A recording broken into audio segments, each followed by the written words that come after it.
Arthur a expliqué que son téléphone sonnait beaucoup moins qu'avant, qu'il avait perdu de nombreux amis. Vous allez nous dire si c'est le cas vous aussi, parce que je pense que vous êtes assez d'accord avec ce qu'il dit.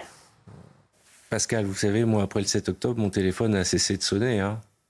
J'ai perdu des amis chers. Parce que les gens ont du mal à avoir de l'empathie sur ce sujet et je ne me l'explique pas.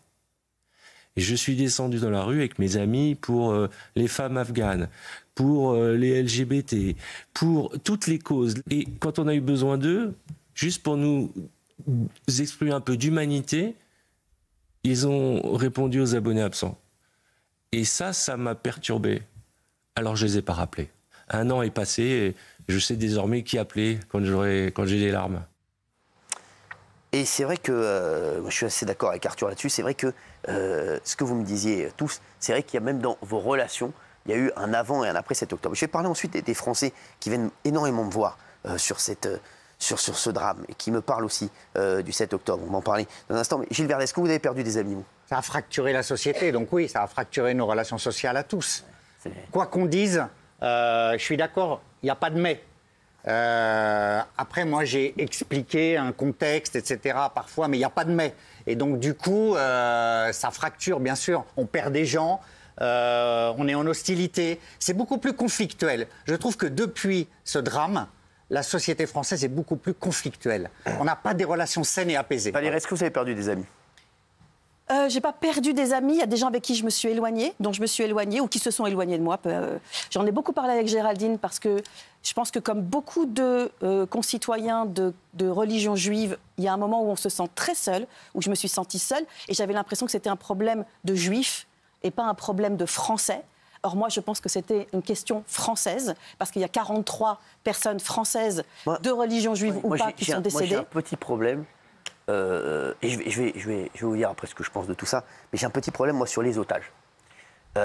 Les otages, je trouve sincèrement qu'on n'en parle pas beaucoup. Et je trouve sincèrement que le gouvernement... On n'en parle pas du tout. Je trouve que vraiment, c'est quand même... Des otages, il y a quand même aujourd'hui... qu'on a 43 Français, c'est ça ? C'est le plus grand attentat de Français depuis Nice. Oui, le mort. Le problème que j'ai, c'est qu'aujourd'hui, il ne faut pas oublier qu'avant d'être juif, ce sont des Français. Bien sûr. Et aujourd'hui, j'ai l'impression qu'ils sont quand même beaucoup laissés de côté, et ça me dérange. Ça me dérange parce que... est-ce que c'est parce qu'ils sont juifs ? 42. Est-ce qu'on les considère comme juifs avant d'être français ? Et c'est une question qui dérange. Et c'est peut-être la question qu'il faudrait se poser. Est-ce que ils se disent ce sont des juifs avant d'être des Français ? Et si la question, et si la réponse est affirmative, c'est qu'il y a un énorme problème. Excusez-moi de vous dire ça. Aujourd'hui, il devait y avoir un hommage dans les lycées, dans les collèges. Le ministre vous avez vu qu'il n'a pas eu lieu. Pourquoi ? Parce que par peur. Ah oui, par lâcheté. Par peur, il n'y a pas eu d'hommage. Manque de courage. Il faut se demander pourquoi. Je vais vous dire, moi j'aurais été le premier, s'il y avait eu un attentat n'importe où ailleurs, qui avait touché énormément de Français comme ça, à dire qu'il fallait un hommage, quoi qu'il arrive. Hein. N'importe quelle religion que ce soit, un attentat de ce genre. Voilà. Et c'est vrai que on peut se poser la question, pourquoi ces otages, je trouve, ne sont pas pris en considération ? Est-ce que c'est parce qu'ils sont juifs avant d'être français? Pour moi, ils sont français avant d'être juifs. Jean-Michel Maire, vous direz. Moi, je me souviens d'otages dans l'histoire pas si éloignée, il y a 20 ans, où il y a tous les jours, le journal Le JT commençait avec le nom des otages qui s'affichait sur dès le début du 20h, il y avait le nom des otages. Là, je pense que personne ne serait capable de citer un seul nom d'otage. Justement, Arthur, ce matin... On n'en connaît pas un. Et je trouve ça horrible. Ils ont été dilués, ils ont été invisibilisés dans ce drame. Et il est peut-être encore temps de réagir. Il en reste 2 des otages français. Il reste 2. 2 otages français. Il reste 2. Ce matin, Arthur a remercié CNews parce que c'est la seule chaîne qui rappelle régulièrement le nom de ces 2 otages français. C'est incompréhensible. Alors, il a aussi pointé du doigt la France insoumise. Regardez.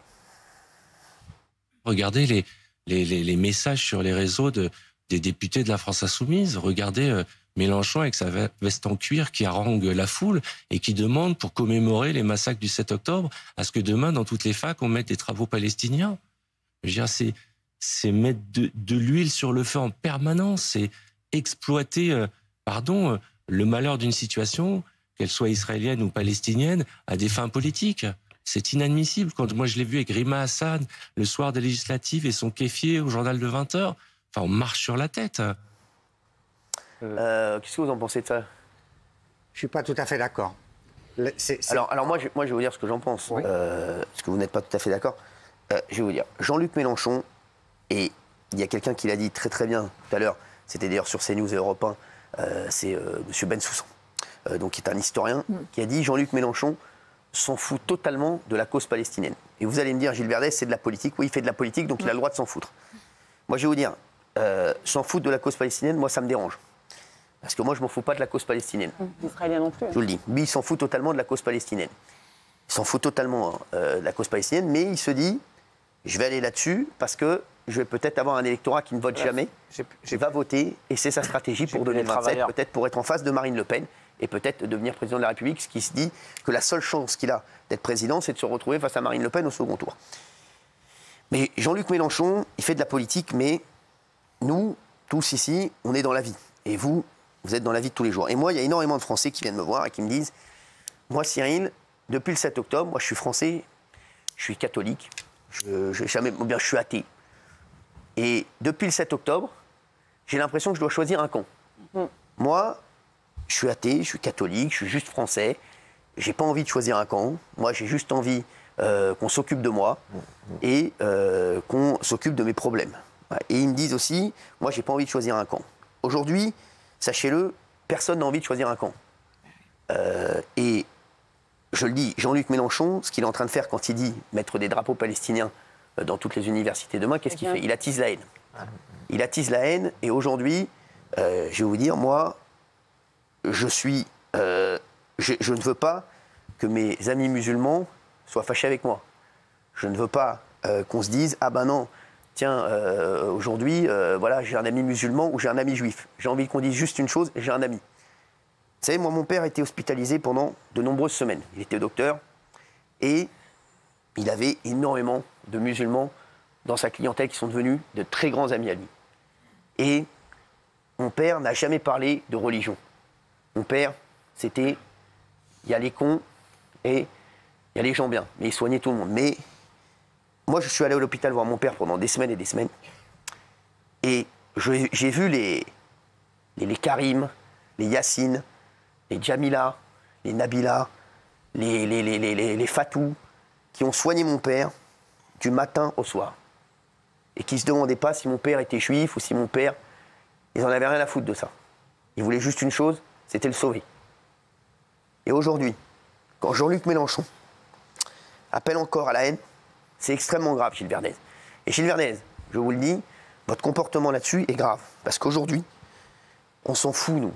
Je vais vous dire, nous, on est Français avant tout.